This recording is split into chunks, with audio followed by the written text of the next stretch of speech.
So, guys, I want to talk about Requiem for the Phantom, and it's an anime series produced by the B Train Studios. And they famously did the anime Noir and Dot Hack Sign. Like, Dot Hack Sign has to be their most famous anime. And then I would argue Noir, because Noir is kind of considered, like, it's a very esoteric masterpiece. The music by Yuki Kajiura is amazing. In my opinion, it has really great character depth, and definitely it explores like themes of loneliness, identity, the dangers of religion, self-worth, and an unescapable fate very, very well. But last night I decided to watch Requiem for the Phantom, like the first three episodes on YouTube, and I have to say that it really, really knocks it out of the park.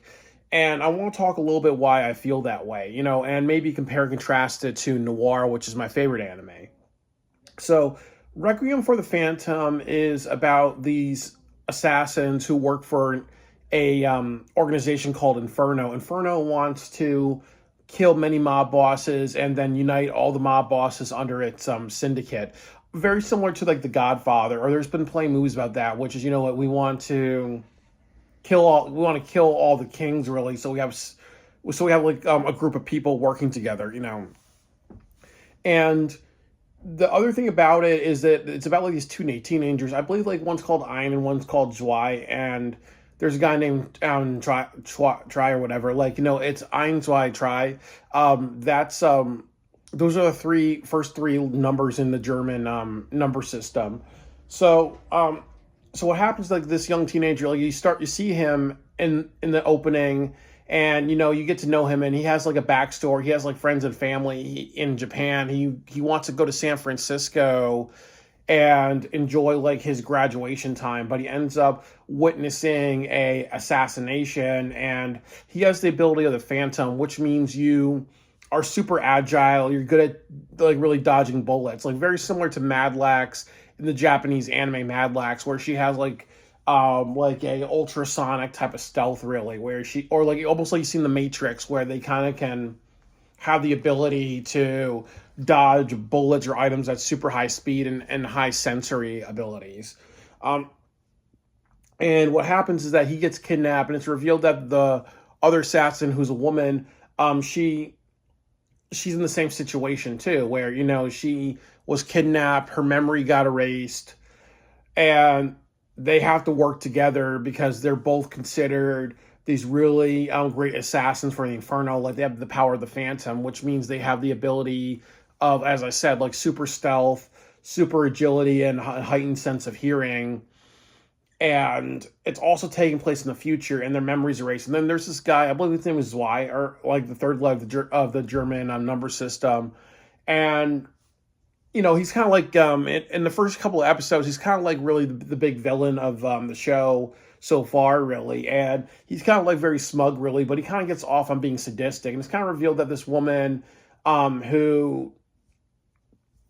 this woman that who he kidnapped, like she had a very traumatic childhood, or her memories got altered, really. So what we kind of know about her is that as a young girl, her she was in a village where there was a bunch of fires. It seemed like she was from a war-torn country, and she had like this red pendant that got shot at, and I believe got destroyed. Like it almost like was a bulletproof shield, really, because she was wearing it. And then it's also revealed that I think when she was a little bit older, she was a prostitute, but it seemed like maybe she was kind of drugged a lot during that time. So it's almost like how some people would drug prostitutes to alter their mental state and then just put them out there so they can keep doing what they're doing, really. Unfortunately, there's people who get prostitutes. There are pimps that get their prostitutes high on heroin or other drugs, so they don't know what's going on. Or there's pimps that get their prostitutes drunk or whatever, or on drugs, just so they kind of fuck with that what's going on, really. So it's revealed that she does have a very traumatic past. So these two assassins that work together, they do a couple of missions. In the first couple of episodes, they have like a bit of a friendship, and they kind of just really bond together, and they start to care about each other. And in the end of the third episode, one of them gets kidnapped, and the other one's kind of really hell-bent on seeing if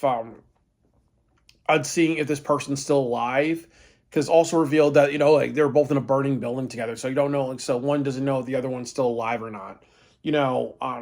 And we don't know, and I don't know that far really, but I would say the first three episodes was really great because it's stronger than noir, because one big problem with noir is that it's a very, very big slow burn. In the Japanese anime noir, it's about these assassins, and eventually they realize that they're part of this large occult, and it's really about how do they go from ordinary assassins to realizing that they're part of a prophecy.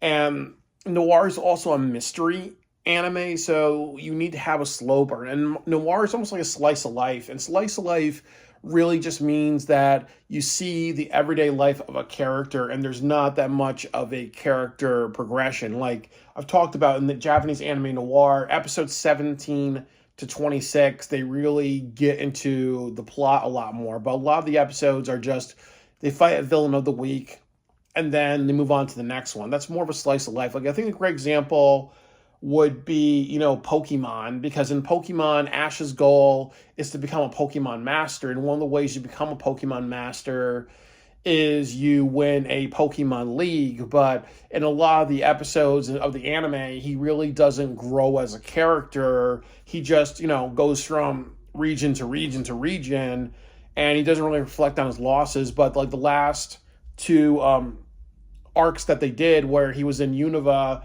and then he was in that other region where the Pokemon like Dynamax or whatever, really, he was in the Sun and Moon area, and then he was also in like the area where you have Pokemon that Gigamax. So in both those areas, he actually wins the Pokemon League. That's a great example of slice of life, because a majority of that anime, he was just winning and losing and just continuing his life, really. He didn't really he didn't approach his character arc. And that's in the anime noir, that they slowly build towards it through all the episodes, but it kind of gets to a more digestible and a more like kinetic pace and a quicker pace towards the last last third of the series.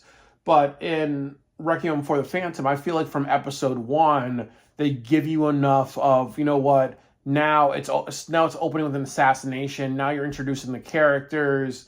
Now the characters have to survive. Now the characters are dealing with betrayal. Now they're part of this criminal syndicate.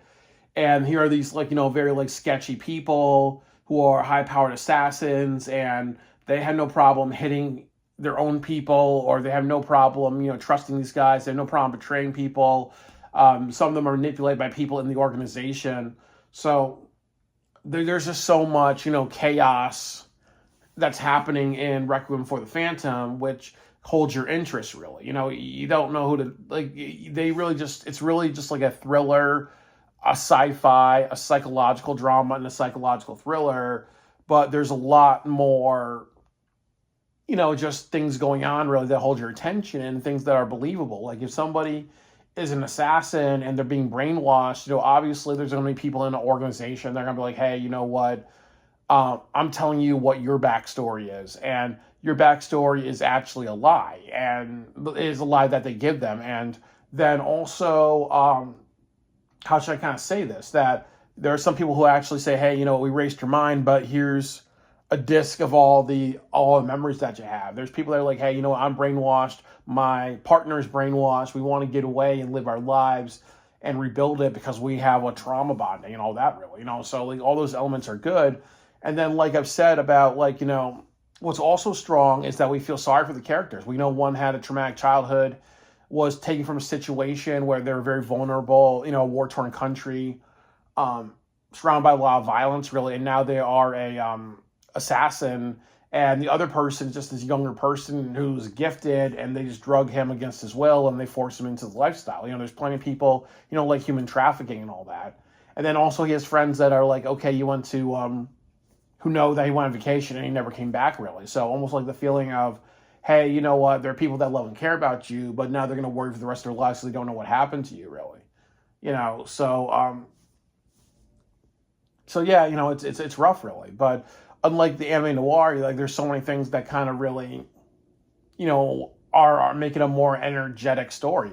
And then the other thing that I would say about it is that they do a great job of building characters in this more than noir. Because in noir, I've said this many times, that one bad thing about the anime is that it really starts with these two assassins that have a heightened sense of hearing. They have a good stealth, really, and they kind of outfox their enemies. And then later on in the series, they almost have they have plot armor where people shoot bullets at them. They can like be surrounded by 15 people, 10 people in a circle, and people shoot at them. They're always missing, really. Or the last episode Noir where they're firing bullets at this person named Altena. So these two assassins who are pros can't kill the last, the final boss, really, who's not somebody who is a gunslinger at all, really. So, but in Requiem for the Phantom, it's established many times that they're assassins. It's true that some of them are born naturally with agility, heightened sense of hearing, and great stealth, really. So, and it also takes place in the future, really, and it's like a sci-fi fantasy in some element, but they do a good job establishing those characters. So you don't feel like, okay, well, the bullshit card is being played, because plot armor is bullshit, because it means that you've not done a good job to set up the characters early on to say, hey, you know what, this is believable, this is not believable. Like one thing I say about Naruto is that they do a great job, because Naruto, they established from the first episode that when Naruto is angry, he turns into the nine-tailed fox. So he gets like power-ups immediately, and if they didn't establish that, then I would feel like, okay, you know what, you can't get behind his character because he's always going to, get a power up to save him from an impossible situation, which is bad writing. You have to establish that early on, or just like in Dragon Ball Z, it's established that Goku has the ability to, gain energy, reach new quantums of energy over time through training or through strong emotions. So, when he hits Frieza with the spirit bomb, what happens really? Like Frieza kills Krillin, his childhood friend, really, and it's believable that in that rage and in that anger, he reaches a new quantum of power. And it's also revealed that if Saiyans feel love or they feel care about somebody else, really, they're going to feel more of a power than just, a murderous emotion. It has to be backed by, the love of somebody or the care about somebody to make them super powerful. But because they established that in Dragon Ball Z, because they established that in Naruto, those are good series. And Requiem for the Phantom, they establish very well that, hey, it is true that some characters are born to be expert assassins and have expert abilities. But in noir, they go from, one idea with the characters to an idea that doesn't really work. So I think Requiem for the Phantom, it's something that I would really want to watch and really want to get through. And I also really say that, these characters, to me, there's a lot of emotions with them. I think, as I said, they care about each other, they cook, they have to work as partners, they have to live with each other and prepare for missions. And sometimes, just like in the military, where sometimes, assassins or people who have a partnership, they're forced to live together, really. They eat shit, cook, prepare together to give you a sense of like brotherhood or camaraderie, even if it's, different genders and stuff like that. And the point of it is, as I said, that just makes you stronger, because like, as they say in the military, it's the team unit that makes you stronger. So that's why you got to do that. Do it like that, really, because then because you're stronger as a team versus as an individual. Or if it's just two people and they want to do what they want to do, really, they're not that tight. They're not going to have the same type of, camaraderie. So I think it's a really great anime. I can't wait to watch the remaining episodes, and it's something that I would recommend everybody seeing.